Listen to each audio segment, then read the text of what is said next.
Hello students, welcome back to my channel. कैसे हो आप सब? उम्मीद करती बेटा सभी अच्छे होंगे और अपना ख्याल भी रख रहे होंगे।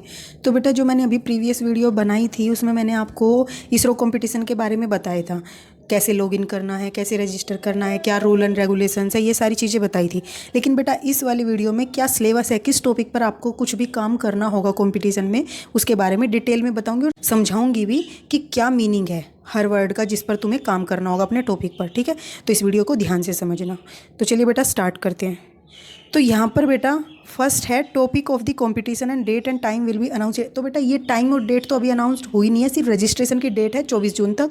उसके बाद या उसके बीच में अगर कभी आएगा डेट के बारे में तो मैं आपको वो बता दूंगी। ठीक है, अभी बेटा हम सिर्फ टॉपिक्स और सिलेबस क्या है हर कैटेगरीज का उसको जान लेते हैं। ठीक है, तो फर्स्ट जो कैटेगरी है फर्स्ट टू थर्ड क्लास के बारे में बेटा, उसमें क्या बताया गया है, 1 मिनट बेटा, इसमें है कि आपको ड्राइंग बनानी होगी। ठीक है, और A3 शीट पर, ये भी ध्यान रखना बेटा नहीं तो डिस्क्वालीफाई हो जाओगे। A3 शीट पर आपको बनानी है वाइट पेपर पर, और chart paper shall be use for drawing, और चार्ट पेपर भी यूज हो सकता है। ठीक है, पर वो A3 साइज की शीट में कट कर लेना उसको।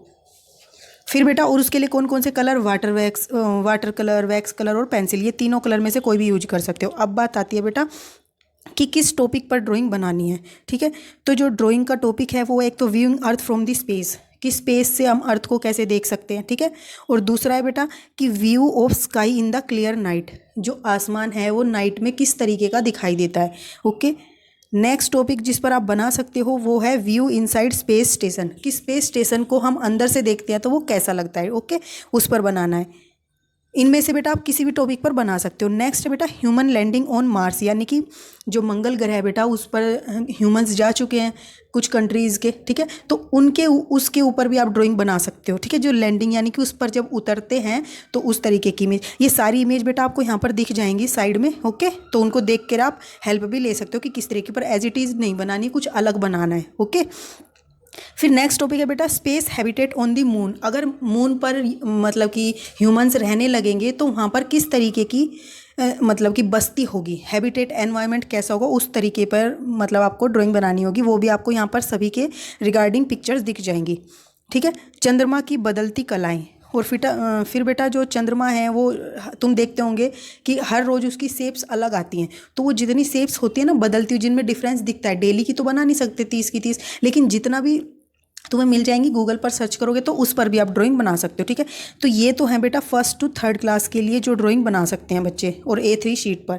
अब नेक्स्ट बात करते हैं बेटा जो कि किसके लिए है, मॉडल बनाना है आपको। ओके, 4th क्लास से 8th क्लास के बच्चों को बनाना है मॉडल। ओके, वो किस टॉपिक पर बनाएंगे बेटा, एक तो स्पेस, उनका जो फर्स्ट टॉपिक हो सकता है स्पेस क्राफ्ट। ठीक है, तो आपको पिक्चर में भी दिख जाएगा, उस तरीके का आप मॉडल बना सकते हो। ठीक है, और जो स्पेस स्टेशन होता है बेटा, स्पेस स्टेशन क्या होता है, स्पेस स्टेशन बेटा वो होता है जो स्पेस के अंदर वहाँ पर रहते हैं, कुछ भी वहाँ पर मतलब कि सर्च करने के लिए, खोज करने के लिए। जैसे एक तरीके से घर हो ना, तुम कहीं पर जाओ घूमने लेकिन तुम वहाँ होटल पे रहते हो, ऐसे ही बेटा वहाँ स्पेस में भी एक स्टेशन बनाया हुआ है। ठीक है, एक तरीके की सैटेलाइट ही समझो उसको, और उसके अंदर स्पेस है जहाँ पर आप रहते हो। ठीक है, नेक्स्ट है बेटा रोवर्स ऑन मून। रोवर्स बेटा जैसे कि चंद्रयान 2 में आपने देखा होगा, लैंडर और रोवर 2 थे जो हमने भेजे थे अपने स्पेस के अंदर। तो रोवर जो होता है बेटा मून पर, उसके बारे में बताना है, जिसके ऊपर पेलोड्स होते हैं। रोवर का काम क्या होता है, किसी चीज़ को लेकर जाना वहाँ पर। ठीक है, और लैंडर वो है जो वहाँ पर उतरेगा। ठीक है ना बेटा, तो इस पर भी आप बना सकते हो। डायग्राम में आप पिक्चर्स देख सकते हो इनकी। ठीक है, साथ साथ यहाँ पर दिख भी रही होंगी तुम्हें साइड में। फिर नेक्स्ट बेटा रॉकेट फॉर एक्सोप्लैनेट। जो रॉकेट्स होते हैं बेटा, एक्सोप्लैनेट यानी कि जो हमारी पृथ्वी है उसके बाहर जितने भी रॉकेट स्पेस में जाते हैं उनके ऊपर बना सकते हो आप कोई मॉडल। अब नेक्स्ट है बेटा launch pad for the rocket. अब लॉन्च पैड क्या होता है बेटा, जो रॉकेट को लॉन्च करते हैं। ठीक है, वो जो जितना भी इंस्ट्रूमेंट का एक पूरा सिस्टम होता है सेटअप, उस पर आप एक मॉडल बना सकते हो, जैसा आपको यहाँ पे पिक्चर में दिख भी रहा होगा। फिर नेक्स्ट है बेटा docking of satellite. Docking of satellite क्या होता है, हम एक सैटेलाइट भेजते हैं लेकिन हम 2 सैटेलाइट भी एक साथ भेज सकते हैं स्पेस में, लेकिन उसके लिए हमें क्या करना पड़ेगा, उनको ज्वाइन करना पड़ेगा, और इसी प्रोसेस को बेटा क्या बोलते हैं, डॉकिंग। ओके, उससे नेक्स्ट बेटा एक और जिस पर तो सभी बना लेंगे, ये है social benefit of space and technology. जो सोसाइटी में जो बेनिफिट्स हुए हैं साइंस एंड टेक्नोलॉजी की वजह से, उस पर भी आप एक मॉडल बना सकते हो। ठीक है, जैसे वेदर रिपोर्ट मिलते हमें सहायता होती है, मैं उसमें हेल्थ के बारे में हमें पता चल जाता है, कम्युनिकेशन में हमारी हेल्प करती है, एजुकेशन फील्ड में हमारी हेल्प करती है। तो इन सभी पर आप कोई भी मॉडल बना सकते हो जो भी आपके माइंड में आते हैं। लेकिन उस बनाते वक्त किन किन बातों का ध्यान रखना पड़ेगा बेटा, उसको ध्यान से सुन लो।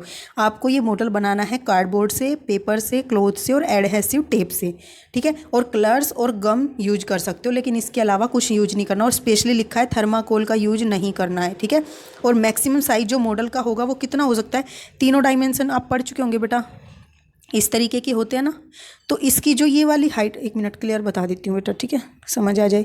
जैसे एक तरीके का ये मान लो, ठीक है, तुमने इस तरीके का साइज में मॉडल बनाया होगा, तो जो इसकी बेटा ये वाली साइड ये भी 50 की होनी चाहिए, ये वाली भी 50 की होनी चाहिए और इसकी हाइट भी 50 की होनी चाहिए, ठीक है, 50 सेंटीमीटर।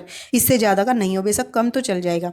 नेक्स्ट है बेटा, आप उसकी 1 से 6 फोटोग्राफ्स ले सकते हो। फ्रंट व्यू ले सकते हो, बैक व्यू ले सकते हो, यानी कि सामने से, पीछे से, ऊपर से, नीचे से और दाएं से और बाएं से। ये 6 पिक्चर्स क्लिक कर लोगे अच्छी क्लैरिटी के साथ। फिर बेटा तुम्हें क्या करना है, right a brief about the model you have made in your own hand writing. अब फिर बेटा आपको A4 साइज शीट लेनी है, ठीक है। वो 2 शीट भी ले सकते हो, या एक शीट में आ जाए आपकी एक्सप्लेनेशन तो एक में।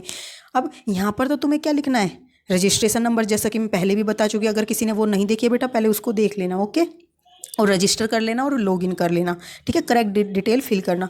तो बेटा इसमें आप यहाँ पर इसके मॉडल के बारे में लिख दोगे, टॉपिक क्या है, किस पर बनाया, क्या बेनिफिट्स, ये सब लिख दोगे। अगर नहीं आता है तो दूसरे में भी। फिर आप इनको स्कैन करने के बाद एक PDF फॉर्मेट में ले आओगे, ठीक है। ये सारी चीज़ें बेटा, और ये भी, ये 6 फोटोग्राफ्स और ये A4 साइज शीट पर जो तुमने अपनी हैंड रिटन डिटेल्स लिखी है उन सब का एक PDF बना लोगे। उस PDF को बेटा फिर आपको वहाँ पर सबमिट कर देना है जहाँ पर वो बोलेंगे, ओके। तो ये तो जब होएगा बेटा तब मैं बता दूंगी, बाकी अभी आप समझ लो कि आपको करना क्या है। तो ये तो रही बेटा 8th क्लास तक के लिए। अब आती है बारी 9th से, ठीक है, 9th से 10th तक के बच्चों के लिए और 12th तक के बच्चों के लिए भी। इसमें उनको क्या करना होगा, उनको ऐसे राइटिंग कॉम्पिटिशन करना है, ठीक है, यानी कि उसमें ऐसे लिखना होगा और क्विज भी होएगा। तो वो किस टॉपिक पर होएगा वो यहाँ पर बताए गए हैं। तो आपको इनके बारे में सारी डिटेल ले लेनी है जो भी इसमें इंटरेस्टेड हो। और ये अच्छी चीज़ है बेटा, आपको कुछ सीखने को ही मिलेगा, आज नहीं तो कल पढ़ाई में पढ़ने पड़ेंगे। इससे अच्छा आप अभी ले लो नॉलेज और कुछ फ़ायदा भी होएगा आपको, ठीक है। तो इसमें बेटा क्या क्या डिटेल आपको जाननी है, इसमें द इनफाइनाइट यूनिवर्स, ठीक है, जो इनफाइनाइट यूनिवर्स होता है हमारा, उसके बारे में आपको इन्फॉर्मेशन कलेक्ट करनी है, ठीक है। और ऐसे लिख सकते हो उसके ऊपर, आप स्टार्स एंड गैलेक्सी के ऊपर लिख सकते हो। ये सारी जितनी भी पिक्चर्स हैं इनसे रिलेटेड बेटा यहाँ साइड में आप देख लोगे, दिख रही होंगी। फिर सोलर सिस्टम है जो, उसके बारे में आपको इन्फॉर्मेशन होनी चाहिए। स्पेस एंड साइंस टेक्नोलॉजी, इन सब में से कोई भी टॉपिक आपको मिल सकता है मे बी उस दिन, और क्विज में तो ये इन सभी से क्वेश्चंस आ सकते हैं, ठीक है। रॉकेट्स एंड सैटेलाइट, और बेटा ये सही मौका है, ये आपकी हॉलीडेज चली हुई हैं तो आप इसको अच्छे से कर पाओगे। बाकी स्कूल टाइमिंग में तो आपके लिए और भी होमवर्क वगैरह हो जाते हैं, तो आप इसमें ज़रूर पार्टिसिपेट करना, ठीक है। नेक्स्ट है बेटा बेसिक एस्ट्रोनॉमी और कॉस्मोलॉजी के ऊपर भी, लाइफ इन अदर प्लैनेट्स पर, लाइफ कैसी होती है अदर प्लैनेट्स के ऊपर, ठीक है। रॉकेट सैटेलाइट किस तरीके के होते हैं, क्या होता है उनमें, क्या क्या करना होता है, ये सारी इन्फॉर्मेशन कलेक्ट कर लेना। एस्ट्रॉयड और कोमेट्स क्या होते हैं बेटा, ठीक है, और ये कब होते हैं, क्यों प्रोड्यूस होते हैं, क्या इनके बेनिफिट्स, क्या कुछ भी, ये सारी चीज़ें आप कलेक्ट कर लेना इन्फॉर्मेशन, ठीक है। ह्यूमन स्पेस फ्लाइट, जो ह्यूमन स्पेस फ्लाइट्स होती हैं बेटा उनके बारे में भी डिटेल, जिसमें क्या नहीं, यानी कि जो स्पेस में ह्यूमंस भी जाते हैं फ्लाइट्स के अंदर, तो वो किस तरीके के होते हैं उसके बारे में भी डिटेल जान लेना, ठीक है। Space tourism, space habitat, future outlook किस तरीके का होगा। और बेटा कुछ टॉपिक्स और हैं जो कि हैं colonies on the moon and Mars, अगर हम वहाँ पर जाकर बसते हैं या कोई भी ह्यूमन, तो वहाँ पर किस तरीके का एनवायरनमेंट होगा या किस तरीके से हमें रहना पड़ेगा, हमारे घर गृहस्थ मतलब कि किस तरीके के होंगे वहाँ पर, ये सारी चीज़ें, ठीक है। गुरुत्वाकर्षण वहाँ पर क्या होगा हर जगह पर, ये चीज़ें जान लेना। स्पेस डेब्रिस, अब बेटा हर कंट्री से इतनी इतनी सैटेलाइट्स जाती हैं, आप देखते होंगे एक साल में 10 से 12 तो हर कंट्री भेज देती है, मोस्टली, सभी नहीं, तो कितना सारा कचरा हो गया होगा वहाँ पर, तो उसके लिए क्या करना होगा, ये सब चीज़ें जानना जरूरी है। फिर नेक्स्ट है बेटा स्पेस एप्लीकेशन फॉर कॉमन मास, जो स्पेस एप्लीकेशंस हैं कॉमन मास के लिए, यानी कि जन सामान्य के लिए, हम सब के लिए, पब्लिक के लिए, जो जो स्पेस एप्लीकेशंस है उनके बारे में आपको इन्फॉर्मेशन होनी चाहिए, कब क्या बनाई गई, क्या हेल्प हो रही है उससे, क्या फ़ायदे हो रहे हैं, ओके। और इंडियन स्पेस प्रोग्राम, तो बेटा जितने भी स्पेस प्रोग्राम उन्होंने मतलब कि लॉन्च कर दिए या करने वाले, उनके बारे में भी आप सब इन्फॉर्मेशन कलेक्ट कर लेना, किसके द्वारा, इंडियन स्पेस प्रोग्राम के द्वारा, इसरो के द्वारा यानी, ठीक है। तो इन सभी पर आपके क्वेश्चंस और क्विज आएंगे और 500 बच्चों को मेरिट सर्टिफिकेट भी मिलेगा बेटा इस बारे में, ठीक है। प्राइजेस मिलेंगे, ये सर्टिफिकेट तो सभी को मिलना है, ओके। अब बेटा इसमें जान लेते हैं कि क्या क्या आपको रूल रेगुलेशन को फॉलो करना होगा, इनके बिना तो फिर फ़ायदा ही नहीं है। तो write date and your registration number only on the right top corner of your answer sheet. तो बेटा आपको डेट भी लिखनी है, ठीक है, और रजिस्ट्रेशन नंबर। पहले तो इन्होंने सिर्फ रजिस्ट्रेशन नंबर बोला था, लेकिन अब इन्होंने डेट भी बोल दिया है। ओके, ये सब लिख दोगे कॉर्नर पर राइट हैंड साइड पर, जैसे ये वाली शीट है तो यहाँ पर लिख दोगे ये सारी चीज़ें। फिर do not right your name नहीं लिखना, फ़ोन नंबर नहीं लिखना, एड्रेस नहीं लिखना, स्कूल डिटेल, ये सारी आपसे वो बेटा वो लॉगिन करवाते वक्त फॉर्म फिल करवा लेंगे, ठीक है। A4 शीट को आपको यूज करना है, प्लेन हो या रूल्ड हो वो कोई मैटर नहीं करती, ठीक है। वाइट शीट होनी चाहिए, बस यही ध्यान रखना। मैक्सिमम वर्ड लिमिट जो है 1000 की है, ये ऐसे राइटिंग वालों के लिए, ओके। और पार्टिसिपेंट की हैंड राइटिंग होनी चाहिए। Answer sheet only will be accepted for evaluation, अगर हैंड रिटन होंगे तो ही वो एक्सेप्ट करेंगे, और कहीं से बेटा कॉपी नहीं करनी है। तुम्हें अपने आप से भी कुछ इन्फॉर्मेशन लो हर जगह से, लेकिन कुछ अपना उसमें ऐड करके तब आपको ये लिखना है, ठीक है। तो बेटा ये तो सारी डिटेल थी आपकी सिलेबस से रिलेटेड। और जैसे टॉपिक या टाइम आपका वो ईमेल पर भी बता दिया जाएगा, और टाइम कब होगा, डेट, ये मैं आपको बता दूंगी, नहीं तो आप भी चेक करते रहना रेगुलरली वेबसाइट को, ओके। तो बेटा इस वीडियो में इतना ही, उम्मीद करती हूँ आप सभी को समझ आ गया होगा। तब तक के लिए ऐसे हंसते रहिए, मुस्कुराते रहिए, पढ़ते रहिए और आगे बढ़ते रहिए। Thank you.